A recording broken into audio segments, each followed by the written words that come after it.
Happy Sunday, everybody. Hope you're having a great weekend. I've got 5 players I can't stop drafting. I got to have these guys on my teams, on all my teams, must drafts.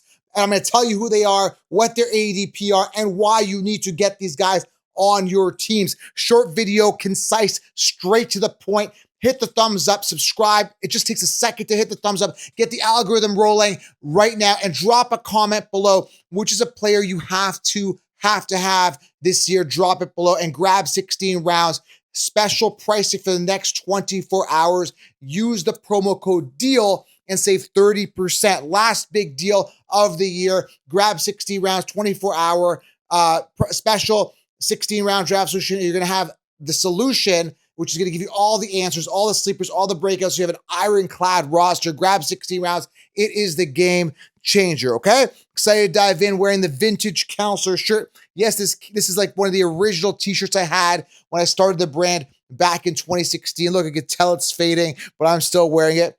Doesn't smell too bad either, so we're in good shape. I'm going to keep wearing it as long as it doesn't smell too bad, okay? So let's talk about these 5 players. I'm going to dive right into it. I'm not going to waste any time. Okay, first one is Josh Allen, okay? Why do I love Josh Allen? Well, here's the thing. Tons of depth at quarterback. There's a lot of quarterbacks that could do well this year. Guys like Justin Herbert, Bo Nix. I think Cam Ward's a great sleeper. Some bonus content here for you. They could really emerge, right? But I want that guy that's almost a guaranteed thing, right? I guarantee myself 350 points, rushing upside, great talent. I'm excited about him. Josh Allen, I could secure rounds 2 to 3, depending on where you're drafting in a 12-person, 1-quarterback league. And I'm good. I've got a staple to my roster. So I can take some risks later and basically hedge my bets because I got a guy who's secure. Josh Allen, ADP, currently round 2. Like I said, I'm very fortunate that I got him in a big high stakes league. I got him in the 3rd round because it's a tight end premium and a lot of tight ends went early, so I was able to secure him in the 3rd round. But most likely it's a 2nd round ADP, but I gotta have him. And then I can back him up with someone else later and feel warm and fuzzy at the quarterback position. So check mark, quarterback is covered, okay? Second player I have to have, and typically the luck of my draw, I always end up drafting at the end of the 1st round, mid to end. I typically don't get those early picks. If I did, I'd probably go buy Jan. But the guy I'm drafting everywhere is Ashton Genty. Obviously, there's a risk that he's a rookie. There's some uncertainty there, but I have to have him. Current ADP is 16. Look for that to continue to rise as we hear more out of training camp in July. Love him. And, he could fall around too, but he is more of a mid to late 1st round guy because people want that security at the running back position. They want a guy that's going to get a ton of volume, that's super talented. I mean, he's got everything that we want. The only knock I hear to him is, oh, he's a little small. What is he, 5'9" or so? Like, listen, I'm not concerned at all. The guy is talented. The vision is great. He's explosive. He's got great hands. And I'm excited. Listen, he's going to eat. And I don't see anybody else in that committee who's going to steal volume from him. Like, really? Like Zamir White? Come on, man. Let's go. Ashton Genty, got to have him, all right? Number 3, I mean, this guy is going to be the steal of the draft, okay? Like, when I say steal, you got to have him, okay? The guy I'm talking about is Caleb Johnson. Why do I love him? It's a very simple thing. I'm surprised he fell to the 3rd round. Steelers got a steal on him. No competition. There's 0 committee. He's the starter out of the gate. There's no other running back that's going to take the volume out of him. Jalen Warren is not a threat at all. And there's 260 freed up avoided attempts. I think there'll be more because the reason that Warren saw so much, 120 attempts last year, which is more than Warren even deserves, is because Najee Harris sucks. Like, he just sucks.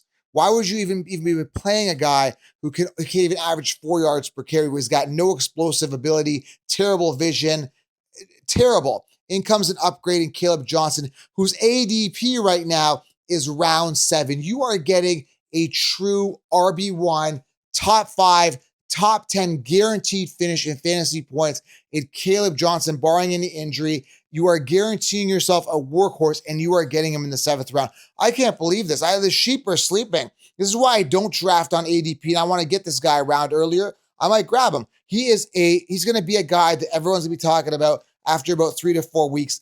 Love the talent, love the upside, love the opportunity. The Steelers are known to run their workhorse running back.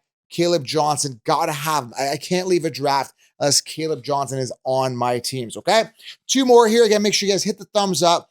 Smash it. Takes a second of your time. Just hit the thumbs up and turn on the bell. We'll be doing some lives here as we get into mid to late June and into the prime time season, okay?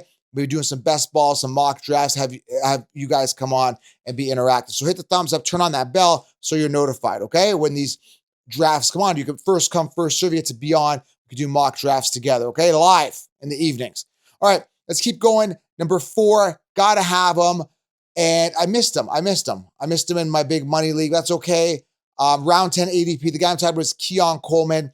He takes a step up. Listen, at the time of this recording, James Cook is having contract issues, understandably so. Why would you pay a guy who sucks? Now, some people are going to debate James Cook does not suck. Well, he does. Go look at his first 2 years.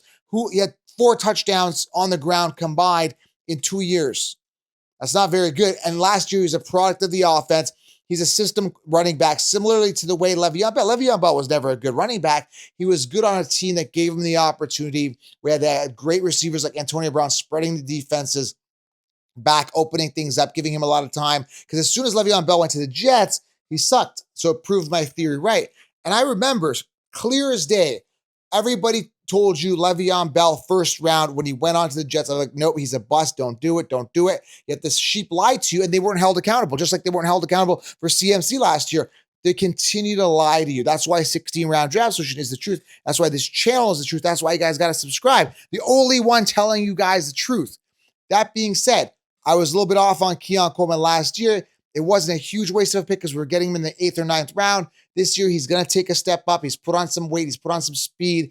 And now, finally, Josh Allen has got to utilize him. And the nice thing is he came out of the draft untouched. They didn't draft another wide receiver that's going to be a factor. I think, believe it or not, Shakira there, Khalil Shakira, whatever his name is, he's not a true wide receiver 1. I call him Shakira, okay? He's not a true wide receiver 1. He's a fake. He's a phony. He's a 1. He's a 2B. He's not even a true 1, right? Keon Coleman's the alpha there. He's going to get some more work. We're going to watch out. Keon Coleman, great value, round 9 to 10 ADP. That's an absolute steal. You got to have him. Got to have him.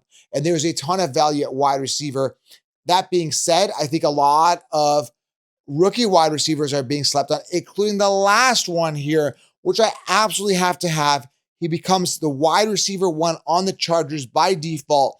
It's Trey Harris, round 14 ADP. Now, that's definitely going to be up. Like, if you're in a realistic league, this is just based on the consensus rankings. He's more like a 10th rounder, give or take, right? But Trey Harris, 177 overall on average, around 13 to 14. But understand, this guy's the 1. Lad McConkey by default. I was the only one telling you, don't be a donkey, draft Lad McConkey.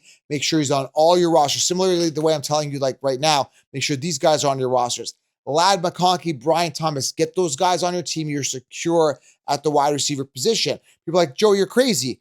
Christian Kirk is ahead of Brian Thomas Jr. in the rankings. I'm like, don't listen to rankings. Get Brian Thomas. Get Lad McConkey. Why? Because they didn't have a true wide receiver 1. They had Quentin Johnson, who I saw that sucked the year before. They can't catch to save his life. Now they finally got a guy who's clutch, good hands, the opposite, the polar opposite of Quentin Johnson. Listen, secure Trey Harris on your rosters and thank me later. I'm not going to dive in too much more about it, okay? So Trey Harris, Keon Coleman, steals in the draft. Caleb Johnson, steal. Gentry, a little more expensive. And Josh Allen, you're paying more, but you're getting yourself an insurance policy to guarantee points that are going to help you anchor your team week in, week out, okay?